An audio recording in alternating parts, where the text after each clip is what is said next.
बच्चों, आइए हम सब हिंदी भाषा सेतु पाठ 16 बदला तो मैंने भी लिया था, इस पाठ को पढ़ेंगे। यह पाठ ध्यानचंद जी का द्वारा लिखा हुआ संस्मरण, हिंदी गद्य की जो विधा है संस्मरण है। प्रस्तुत पाठ हॉकी के जादूगर ध्यानचंद जी का संस्मरण है। पाठ में ध्यानचंद जी खेल के मैदान में घटी घटनाओं से लेकर हॉकी में प्रवेश तक की बात करते हैं और यह भी बताते हैं कि हॉकी में प्रवेश लेने के लिए किस तरह उन्हें सूबेदार मेजर तिवारी उन पर दबाव डालते रहे हैं और वह एक सफल खिलाड़ी के रूप में उभरते हैं। इनके बाद जो जर्मन का तानाशाह हिटलर अपनी सेना में मार्शल बनने के लिए इन्हें आमंत्रित करते हैं। यह पाठ एक साधारण व्यक्ति के अदम्य उत्साह और हौसले पर क्षति को दर्शाता है।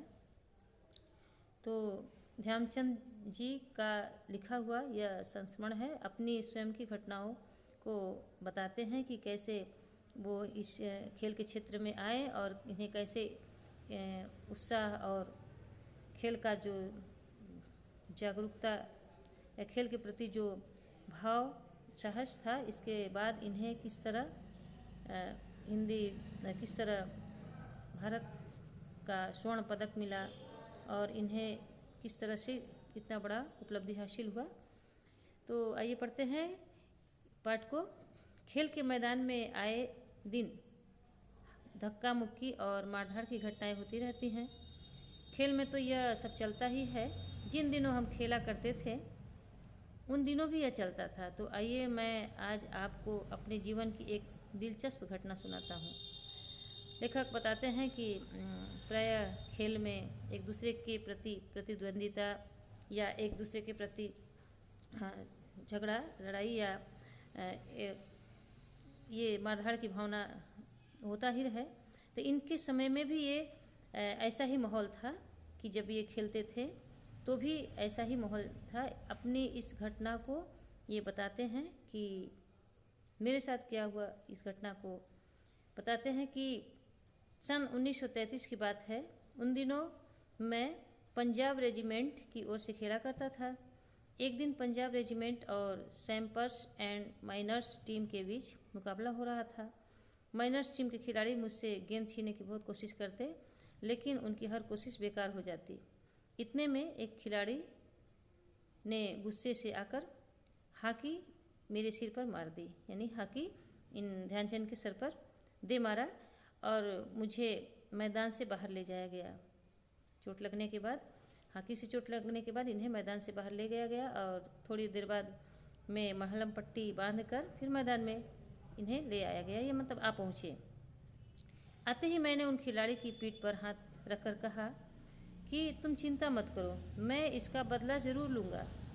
मेरा इतना कहते ही वह खिलाड़ी एकदम घबरा गया। अब वह हर समय मुझे ही देखता रहता कि मैं कब उसके सिर पर हॉकी मारने वाला हूँ। मैंने एक के बाद एक झटपट 6 गोल कर दिए। खेल खत्म होने के बाद मैंने उस खिलाड़ी की पीठ थपथपाई और कहा, दोस्त, खेल में इतना गुस्सा अच्छा नहीं लगता। मैंने तो अपना बदला ले ही लिया है। अगर तुम मुझे हॉकी न मारते तो मैं तुम्हें शायद ही 2 ही गोल कर पाता। यानी अगर तुम मुझे हॉकी न मारते और मैं तुमसे ये न कहता कि मैं बदला लूँगा, तो मैं उस स्थिति में हो सकता है कि 2 ही गोल बना पाता। लेकिन तुम्हें कहने के बाद कि मैं बदला लूँगा, तुम्हारा ध्यान कहाँ बस इधर था कि कहीं कब न तुम मुझे हॉकी से मारोगे। इसी में तुम्हारा ध्यान इधर उधर भटक गया और मैंने पूरे 6 गोल मार दिए और तुम्हें हरा दिया। वह खिलाड़ी सचमुच बहुत शर्मिंदा हुआ। तो देखा अपने मेरा बदला लेने का ढंग। लेखक कहते हैं कि तो देखा आपने मैंने किस तरह से बदला लिया। सच मानो, बुरा काम करने वाला आदमी हर समय डरा रहता है, गलत काम करने वाला व्यक्ति हर समय डरा रहता है कि उसके साथ वह व्यक्ति कब गलती कर जाए, कब उसके साथ बुराई हो। आगे कहते हैं लेखक कि मैं जहाँ भी जाता हूँ छोटे छोटे बच्चे अक्सर मुझे घेर लेते हैं और मुझसे मेरी सफलता का राज जानना चाहते हैं। मैं हर किसी से यही कहता हूँ कि लगन, साधना और खेल भावना, यही सफलता का सबसे बड़ा मंत्र है। लेखक कहते हैं कि खेल में सफलता का मंत्र सबसे बड़ा क्या है कि लगन हो, खेल के प्रति लगन हो और साधना, और उसके प्रति हमेशा तैयारी हो और खेलने की भाव हो, तभी व्यक्ति उस खेल में सफलता प्राप्त कर सकता है। यही खेल में सफलता प्राप्ति का सबसे बड़ा मंत्र है। आगे कहते हैं कि मुझे देखिए, मेरा जन्म सन 1904 में प्रयाग में एक साधारण राजपूत परिवार में हुआ था। बाद में हम झांसी आकर बस गए। 16 साल की उम्र में मैं फर्स्ट ब्रेहिमन रेजिमेंट में एक साधारण सिपाही के रूप में भर्ती हो गया था। उस समय तक मुझे खेल में कोई दिलचस्पी नहीं थी, लेकिन मेरी रेजिमेंट का हॉकी खेल में बहुत नाम था। मतलब सिपाही के रूप में भर्ती हुए थे और उस समय इन्हें खेल में कोई दिलचस्पी नहीं था, कोई इंटरेस्ट नहीं था, लेकिन इनका जो ग्रुप था वो खेल में बहुत ही इंटरेस्ट लेते थे और खेलते भी थे। उस समय हमारी रेजिमेंट के सूबेदार मेजर तिवारी थे। वह बार बार मुझे हॉकी खेलने के लिए कहते। हमारी छावनी में हॉकी खेलने का कोई निश्चित समय नहीं था। सैनिक जब चाहे मैदान में पहुंच जाते और अभ्यास शुरू कर देते थे। उस समय मैं एक नौसिखिया खिलाड़ी था। नौसिखिया मैंने नया नया ही इस खेल में उतरा था।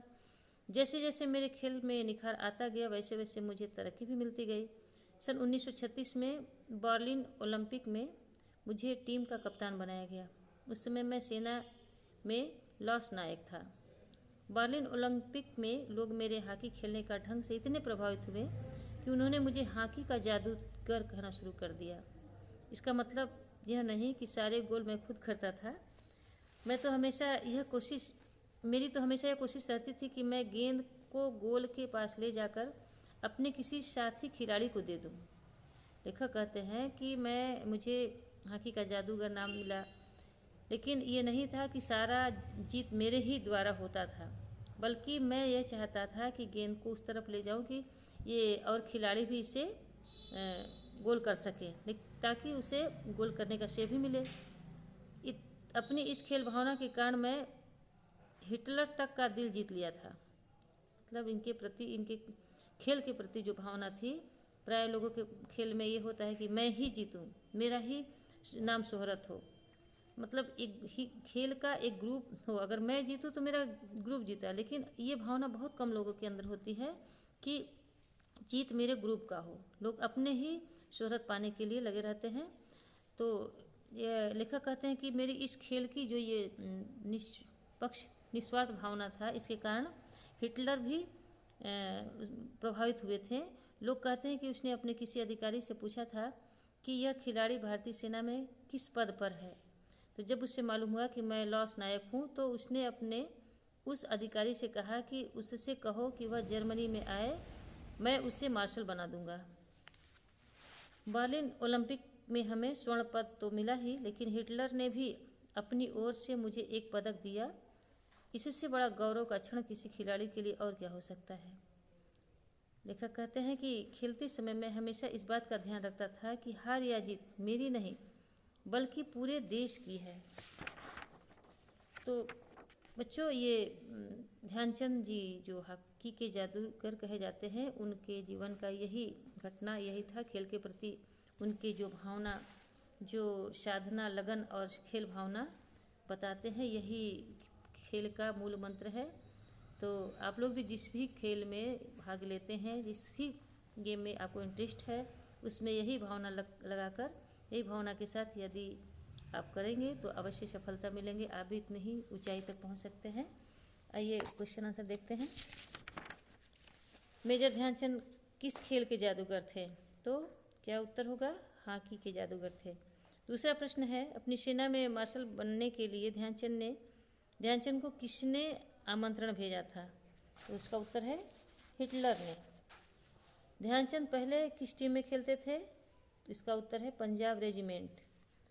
अगला क्वेश्चन है, ध्यानचंद के अनुसार बुरा काम करने वालों की क्या हालत रहती है? वह हर पल डरा रहता है। अगला क्वेश्चन है, मेजर ध्यानचंद के अनुसार उनकी सफलता का मूल मंत्र क्या है? तो अभी बताया है कि उनकी सफलता का मूल मंत्र है लगन, साधना और खेल भावना। यानी इसका उत्तर है चौथा, उपरोक्त सभी। अगला क्वेश्चन है, ध्यानचंद को हॉकी का जादूगर सर्वप्रथम कहाँ खेलने पर कहा गया था? इसका उत्तर है एथेंस ओलंपिक। यहाँ उनको सर्वप्रथम हॉकी का जादूगर नाम पड़ा था।